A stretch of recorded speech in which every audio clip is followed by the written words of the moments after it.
बिस्मिल्लाहिर्रहमानिर्रहीम। आज बेटा फिज़िक्स बुक 1 का हमारे पास जो चैप्टर है वो 4 शुरू हुआ है, जो कि वर्क एंड एनर्जी है। इसमें आज जो हमारा टॉपिक है वो एस्केप वेलोसिटी के बाद इंटर कन्वर्जन है, kinetic energy and potential energy. के ई का मतलब kinetic energy, P dot E का मतलब पोटेंशियल एनर्जी। ये इंटर कन्वर्जन है काइनेटिक एनर्जी का और पोटेंशियल एनर्जी की। हम इसे पढ़ते हैं। पढ़ने से पहले मैं आप लोगों को एक चीज़ ज़रा फिगर थोड़ी सी समझा दूं। ये कंसीडर कर लेते हैं हमारे पास अर्थ है, ग्राउंड है, ठीक है। इसमें मैं एक ईंट उठाता हूँ और इस पोजीशन पे लेके जाता हूँ, और यहाँ पे इस ईंट का, इस ब्रिक का जो मैस है वो m है, ठीक है। अब इसको मैं पॉइंट ए कह देता हूँ। अच्छा, ये इसके ऊपर काफ़ी चीज़ें लिखी हुई हैं, लेकिन आप लोगों ने इनसे घबराना नहीं है। मैं जो जो चीज़ हाईलाइट करूँगा उसी सीक्वेंस से आप समझेंगे, आपको ज़्यादा आसानी होगी और समझ भी ज़्यादा आएगी। फिर देखते हैं, ये हमारे पास ग्राउंड है और ये एक ब्रिक है जो मैंने उठाई हुई है, पकड़ी हुई है ऊपर, वो पॉइंट ए है। और ये जितनी हाइट के ऊपर है वो मैं कह रहा हूँ जी हमारे पास एच है। एच हाइट के ऊपर मैंने एक ब्रिक पकड़ी हुई है। अब मैंने उसे छोड़ा नहीं है अभी, जो पॉइंट ए पे है, तो उस जब छोड़ा नहीं है तो और रेस्ट में है, रेस्ट में बॉडी हो तो उसकी वेलोसिटी जीरो होती है, ठीक है। अब इसका मतलब है इस पॉइंट पे मैंने इसे पकड़ा हुआ है, ये पॉइंट ए है और पॉइंट ए पे ये मूव नहीं कर रही। इसकी वेलोसिटी पॉइंट ए पे यानी कि वी ए जीरो है। अब जब मैं इसको छोड़ता हूँ तो ये इधर आएगी जब, तो मैं कहूँगा इसने जो डिस्टेंस कवर किया है वो x का है, x डिस्टेंस कवर कर लिया है। अब जिस पॉइंट पे अब ब्रिक आ गई है, मैं कहता हूँ ये पॉइंट B है। उसके बाद जब यहाँ से दोबारा वो नीचे ग्राउंड पे जाती है, हिट करती है ग्राउंड को, तो जब वो हिट करने लगेगी उस वक्त उसने जो डिस्टेंस हमारे पास, इसका जो नीचे का डिस्टेंस रहता होगा, यहाँ आप कह लें जो ब्रिक्स का, यहाँ पे जब आएगी नीचे का जो डिस्टेंस होगा वो क्या होगा। फिर एक्सप्लेन कर दूँ, यहाँ पे जब बॉडी है पॉइंट ए पे है और उसकी हाइट h है, यानी कि उसका डिस्टेंस h है। जब ऊपर से बॉडी यहाँ तक पहुँचती है तो हम ऑब्जर्व करते हैं कि x डिस्टेंस उसने कवर कर लिया और पॉइंट B पर आ गया। अब इस जगह पे अगर देखें तो इसका ज़मीन तक यानी कि ग्राउंड तक, जैसे यहाँ पे बॉडी थी तो इसकी जो डिस्टेंस था वो h था, यानी कि हाइट थी। यहाँ पे जो होगी ये टोटल h में से x माइनस कर देंगे, बकाया रिमेनिंग यहाँ पे हाइट रह जाएगी h minus x. h total थी, x उसमें से उसने कवर कर ली, h माइनस एक्स, बकाया जो हाइट रह जाएगी वो हमारे पास ये वाली हाइट है, यहाँ से यहाँ तक। अब जब ज़मीन के साथ हिट करने लगी है उसको हमने पॉइंट सी कह दिया। अब 3 पॉइंट हो गए। जब मैंने हाथ में पकड़ी हुई है ब्रिक, ईंट, उस वक्त पॉइंट ए पर है। जब वो रास्ते में है जहाँ पे हम ऑब्जर्व कर रहे हैं वहाँ पे पॉइंट बी है, और जब वो ग्राउंड के साथ हिट करने लगी है वहाँ पे पॉइंट सी है। अब हम पॉइंट ए पर इसकी टोटल एनर्जी फाइंड आउट करेंगे, फिर बी पर भी करेंगे और फिर सी पर भी करेंगे। मैं सबसे पहले पॉइंट ए पर इसकी जो टोटल एनर्जी है वो फाइंड आउट करता हूँ। Object starts falling, point A पर बॉडी फॉल करना स्टार्ट होती है। अब ये हमारे पास टोटल एनर्जी, ये ब्रैकेट में मैंने नीचे स्मॉल छोटा सा ए लिखा है, इसका मतलब है कि टोटल एनर्जी है पॉइंट ए पर। जब बॉडी ए पॉइंट पर है उस वक्त उसकी टोटल एनर्जी, और आपको पता है एनर्जी की 2 टाइप्स होती हैं मैकेनिकल एनर्जी की, हमारे पास kinetic energy and potential energy. जब दोनों का सम करें तो हमारे पास टोटल एनर्जी आ जाती है। अब इसमें हमारे पास जो काइनेटिक एनर्जी है वो भी हम लिखेंगे इनटू ए के, मतलब ए पॉइंट पर, plus potential energy at point A. दोनों का सम करेंगे तो टोटल एनर्जी आ जाएगी। और काइनेटिक एनर्जी पॉइंट ए पर जो है वो हाफ एम वी ए का स्क्वायर है।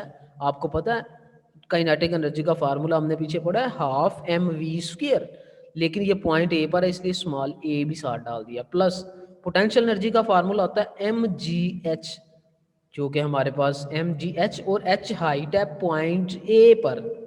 ओके, अब हम इसकी v की वैल्यू यहाँ पे लगाएंगे और इधर से h की वैल्यू लगाएंगे तो हमारे पास टोटल एनर्जी आ जाएगी। मैंने बताया है जब बॉडी पॉइंट ए पर है तो उसकी जो जब मैंने हाथ में पकड़ी हुई है तो वेलोसिटी ज़ीरो थी, तो हम कह सकते हैं वी ए हमारे पास ज़ीरो है और हाइट एच ए बराबर एच के है, यानी कि जब वो पॉइंट ए पर है उसकी हाइट एच है तो एच ए हमारे पास एच के बराबर हो जाएगा वी ए ज़ीरो। जब इस इक्वेशन में वी ए की जगह पर ज़ीरो लिखेंगे तो ये टोटल टर्म ज़ीरो हो जाएगी।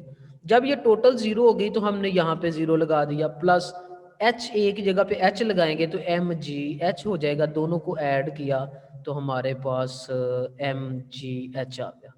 और अब इसमें देखें हमारे पास यहाँ पे इसकी काइनेटिक एनर्जी ये आई है और पोटेंशियल एनर्जी ये आई है। तो मैं इसको ज़रा समझने के लिए आपके साथ पास पॉइंट ए के सामने इसकी पोटेंशियल एनर्जी लिख देता हूँ, एम जी एच आई है, और काइनेटिक एनर्जी भी लिख देता हूँ जो कि उस वक्त ज़ीरो पे है। ठीक है, अब नेक्स्ट मैं पॉइंट सी पहले करूंगा ताकि आपको समझ आ जाए इंटर कन्वर्जन की। लेकिन जब आपने एग्जाम में जाना है तो पहले पॉइंट ए करना है, फिर पॉइंट बी करना है और फिर पॉइंट सी करना है। टेस्ट देते हुए ही आपने पॉइंट ए पहले, पॉइंट बी बाद में, फिर पॉइंट सी करना है ताकि ऊपर से नीचे की तरफ सीक्वेंस रहे। लेकिन मैं समझाने के लिए आपको पॉइंट सी पहले समझाऊंगा। Just before hitting the ground, point C वो है जब बॉडी इस जगह ज़मीन पर हिट करने से बिल्कुल पहले, जो पॉइंट सी हमने लिया है। और बिल्कुल इसी तरह total energy at point C will be equal to kinetic energy at point C plus potential energy at point C. जब काइनेटिक एनर्जी का फार्मूला हमें पता है हाफ एम वी स्क्वेयर और साथ में सी पॉइंट पे है तो C plus M G H, H के साथ सी आ जाएगा। अब हमने उसी इक्वेशन की तरह यहाँ पे भी वी सी की वैल्यू और एच सी की वैल्यू जो है वो दोनों लगानी है। अब जब हिट करने लगेगी ज़मीन के साथ तो उसकी हाइट हमारे पास ज़ीरो नहीं हो जाएगी, H C will be equal to zero. और ये इक्वेशन ऑफ मोशन आपने पढ़ी है two A S is equal to V F का स्क्वायर माइनस वी आई का स्क्वायर।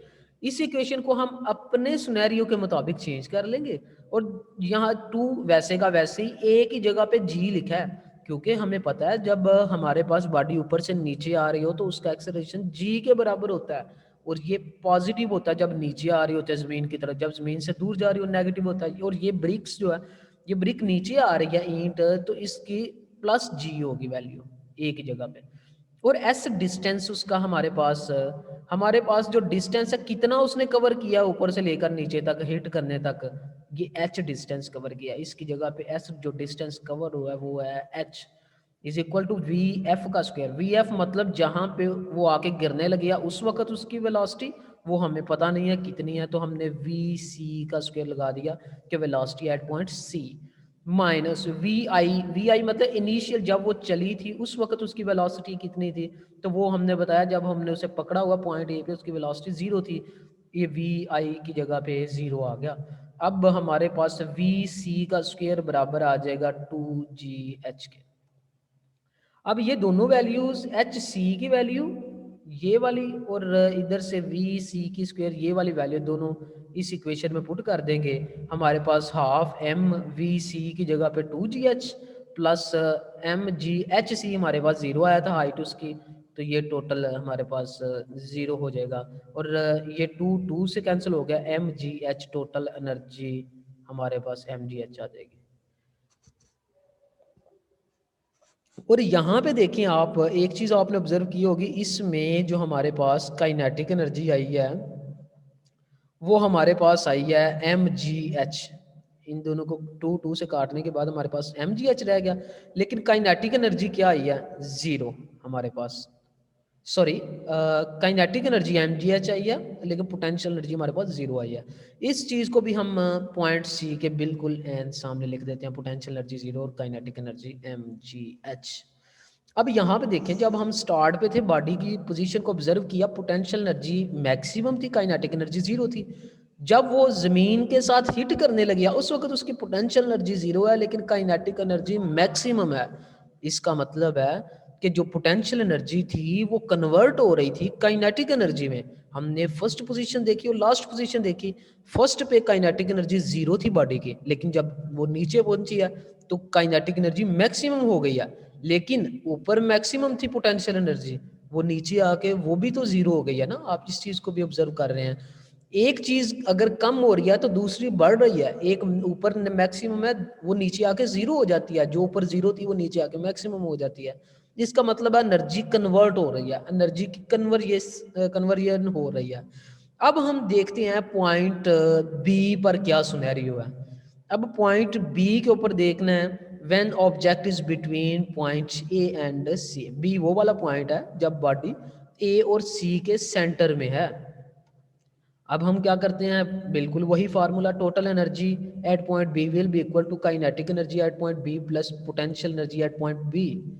अब काइनेटिक एनर्जी का फार्मूला हमें पता है हाफ एम वी स्क्वायर, और एट पॉइंट बी पे है तो बी साथ लग जाएगा। Potential energy M G H, और बी पॉइंट पे हाइट है तो एच बी लग जाएगा।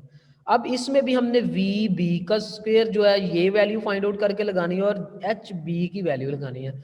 जब बॉडी एट पॉइंट बी पे है उसकी कितनी हाइट रहती है, जो कि जब सी पे थी हमारे पास तो 0 हाइट पे थी क्योंकि ग्राउंड के पास पहुंच चुकी थी। अब वो अभी सेंटर में है तो हमारे पास जो इसकी हाइट है वो एच माइनस एक्स है। ये एच माइनस एक्स इसकी हाइट आ जाएगी, एच बी ये। और वी बी का स्क्वायर फाइंड आउट करने के लिए हम दोबारा इक्वेशन ऑफ मोशन लगाएंगे, 2as is equal to V F का square minus V I square. ये 2 वैसे ही ए, अब भी बॉडी नीचे की तरफ आ रही है तो एक्सेलरेशन पॉजिटिव जी होगा। और एस डिस्टेंस उसने कितना कवर कर लिया, आप यहाँ पे देख रहे हैं इधर से लेकर इतना कवर कर लिया जो कि एक्स था, और इसकी जगह पे हमारे पास एक्स आ गया। उसके बाद वी एफ का स्क्वायर हमारे पास फाइनल उसकी वेलोसिटी क्या है जब इस पॉइंट पे पहुंची, तो वी पॉइंट पे ऊपर वेलोसिटी वी बी होगी, वी बी का स्क्वायर माइनस वी आई। इस जगह पे जब पहुंची है तो जहां से शुरू हुई थी वो इनिशियल वेलोसिटी थी, वो हमने पहले भी बताया पॉइंट ए पे बॉडी रेस्ट पे थी पहले जब हमने छोड़ा नहीं था, उस वक्त उसकी वेलोसिटी 0 थी जो कि ये आ गया। यहाँ से वी बी का स्क्वायर बराबर आ जाएगा 2gx के दोनों वैल्यूज़ आप इस इक्वेशन में पुट कर दें। तो नेक्स्ट देखें, यहाँ पे हमने पुट कर दी 1/2 M V C, V B की स्क्वायर की जगह पे हमने पुट कर दिया 2gx प्लस एम जी, और एच की जगह पे एच माइनस एक्स जो वैल्यू आई थी। अब ये 2 से कैंसिल हो गया, एम जी एक्स आ गया। उसके बाद M G H minus M G X, M G को दोनों अंदर दोनों रकमों से मल्टीप्लाई कर दिया। नेक्स्ट हमारे पास ये वाला एम जी एक्स कैंसिल हो गया इस एम जी एक्स के साथ, और एम जी एच हमारे पास बच गया जो कि टोटल एनर्जी फिर एम जी एच ही आई है। और इसमें जो काइनेटिक एनर्जी थी वो ये वाली थी, और पोटेंशियल एनर्जी हमारे पास ये वाली थी। अब इन दोनों को हम दोबारा उसी इक्वेशन में पॉइंट बी के सामने लिख देते हैं। काइनेटिक एनर्जी हमारे पास एम जी एक्स थी और potential energy M G H minus X थी। और यहाँ पे देखें वो कह रहा है जितनी हमारे पास पोटेंशियल एनर्जी थी एम जी एच, उसमें से एक्स माइनस कर दे, एक्स डिस्टेंस माइनस कर दिया, बकाया जो रह जाएगी वो पोटेंशियल एनर्जी रह जाएगी। और काइनेटिक एनर्जी जितना उसने डिस्टेंस कवर कर लिया उतनी कन्वर्ट हो गई है, जितनी पोटेंशियल एनर्जी कम हुई है वो किस में चेंज हो गया, काइनेटिक एनर्जी में। यहाँ पे काइनेटिक एनर्जी 0 थी, जब वो हाफ पे पहुंची तो एम जी एक्स जितना उसने डिस्टेंस कवर किया उतनी उसकी काइनेटिक एनर्जी इंक्रीज कर गई, और जितना डिस्टेंस कवर किया उतनी पोटेंशियल एनर्जी डिक्रीज भी हुई है। इंक्रीज काइनेटिक एनर्जी तब हुई है जब पोटेंशियल एनर्जी उतनी डिक्रीज हुई है। अब हमारे पास टोटल एनर्जी उतनी ही रही है, ये भी ज़हन में रखें कि अब हमारे पास पॉइंट ए पे हमने निकाली M G H I, point B पे निकाली तो हमने फिर M G H I, point C पे हमने निकाली तो वो भी एम जी एच आई। जिसका मतलब है बॉडी की एनर्जी जो है वो पॉइंट ए पे देखें, पॉइंट बी पे देखें, पॉइंट सी पे देखें, वो कंजर्व रहती है।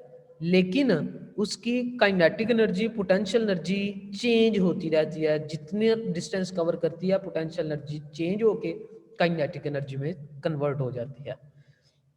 अब हम कंक्लूजन देखते हैं इसका।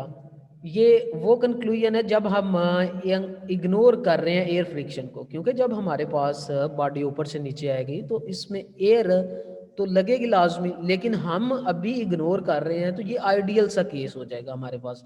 अब ये ग्राउंड थी, ग्राउंड पे हमारे पास वो ईंट जो है जिसका मास m है उसकी वेलोसिटी v1 थी, और जब वो सेंटर में आई वो उसकी वेलोसिटी v2 हो गई, और जब वो v1 वेलोसिटी से ऊपर भी थी तो इसकी हाइट h1 थी, और जब वो नीचे आई तो इस जगह पे उसकी हाइट h2 थी।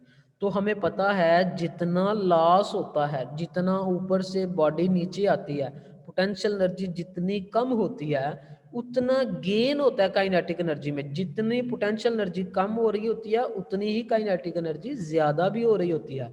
तो हम लिख सकते हैं loss of potential energy is equal to gain in kinetic energy. तो लॉस कितना हुआ है, जब वो यहाँ पे थी तो mgh1 थी हाइट उसकी, mgh1, और जब वो यहाँ पे जो लॉस हुआ वो माइनस कर देंगे mgh2। यहाँ पे थी तो इसकी पोटेंशियल एनर्जी mgh थी, यहाँ पे थी तो mgh2 थी, तो हमने क्या किया mgh1 माइनस mgh2 कर दिया, हायर में से लोअर माइनस कर दी। अब gain in kinetic energy, gain in kinetic energy में यहाँ पे हमारे पास कम थी काइनेटिक एनर्जी, यहाँ पे काइनेटिक एनर्जी ज़्यादा हो गई है। जब ज़्यादा हो गया तो ज़्यादा में से माइनस कम कर देंगे तो ये इसकी काइनेटिक एनर्जी इस पोजीशन की पहले आएगी जो कि 1/2 mv2 का स्क्वायर हो जाएगी माइनस 1/2 mv1 का स्क्वायर हो जाएगी। अब इनमें से mg कॉमन आ गया, mgh1 माइनस h2 हो गया, 1/2 m कॉमन आ गया, v2 का स्क्वायर माइनस v1 का स्क्वायर हो गया। और ये फार्मूला बहुत ज़्यादा आपको न्यूमेरिकल्स में यूज़ होगा, लेकिन इसकी कंडीशन है only applicable in the absence of friction. जब फ्रिक्शन मौजूद नहीं होगी तब ये फार्मूला लगेगा। अब हम नेक्स्ट केस में चलते हैं। In the presence of friction, जब फ्रिक्शन मौजूद हो फिर क्या सिनेरियो होगा। अब ये बॉडी अगर मैं ऊपर से फेंकूं, मैं कहता हूँ इसके पास 10 जूल एनर्जी है, तो जब वो नीचे आए तो उसके पास 10 ही होनी चाहिए टोटल। टोटल एनर्जी ऊपर 10 थी, नीचे जब आई तो फिर भी 10 ही होनी चाहिए, लेकिन ओरिजिनल में देखता हूँ जब मैं ऊपर 10 जूल थी, जब आके नीचे गिरने लगे तब मैंने देखा तो ये 8 जूल निकले। तो मैंने कहा कि 2 कहाँ पे गई है, वो मैं आपको बताता हूँ। जितना लॉस होगा पोटेंशियल एनर्जी का वो बराबर होगा गेन इन काइनेटिक एनर्जी में, प्लस जितनी काइनेटिक एनर्जी आगे कुछ लॉस हो गया वो 2 का लॉस हुआ है यहाँ पे हमारे पास। जो वो लॉस हुआ है ना वो वर्क डन अगेंस्ट फ्रिक्शन होगा। जैसा कि अगर ऊपर से कोई चीज़ फेंकी जाए तो एयर उसको रेजिस्ट करती है, रोकती है, तो एयर के मुखालिफ सिमत में जो ईंट आ रही होती है वो वर्क डन करती है कि इस फ्रिक्शन को ओवरकम किया जा सके, ये मुझे रोक ना सके। वहाँ पे जो एनर्जी रोकते हुए उसे एयर लगाती है, उसके ऑपोजिट में जो वर्क करती है ईंट, वो हमारे पास वर्क डन अगेंस्ट फ्रिक्शन है वो भी ऐड हो जाएगा। वही एनर्जी जो 2 का मुझे 10 ऊपर थी जो नीचे आके 8 मिली, जो 2 रह गई थी वो रास्ते में यूज हुई है वर्क डन करते हुए ईंट के। अब लॉस इन पोटेंशियल एनर्जी कितना हुआ था, लॉस mgh बराबर हो जाएगा gain in kinetic energy half mv का स्क्वायर प्लस वर्क डन जो हुआ है, वर्क डन आपको पता है W is equal to F D की होता है, और डिस्टेंस उसने कितना कवर किया, हमारे पास h डिस्टेंस कवर करेगी बॉडी, तो हमारे पास mgh plus half mv square plus f distance के जगह h आ गया, हाइट जितनी वो कवर कर लेगी। ये हमारे पास रिजल्ट्स है final when presence of the friction. हमारे पास न्यूमेरिकल्स में भी ये फार्मूला तब यूज़ होगा जब फ्रिक्शन है, लेकिन जब फ्रिक्शन नहीं है तो फिर उस वक्त फार्मूला हमारे पास ये यूज़ होगा। ठीक है, यहाँ तक आज का हमारा टॉपिक कंप्लीट हो जाता है।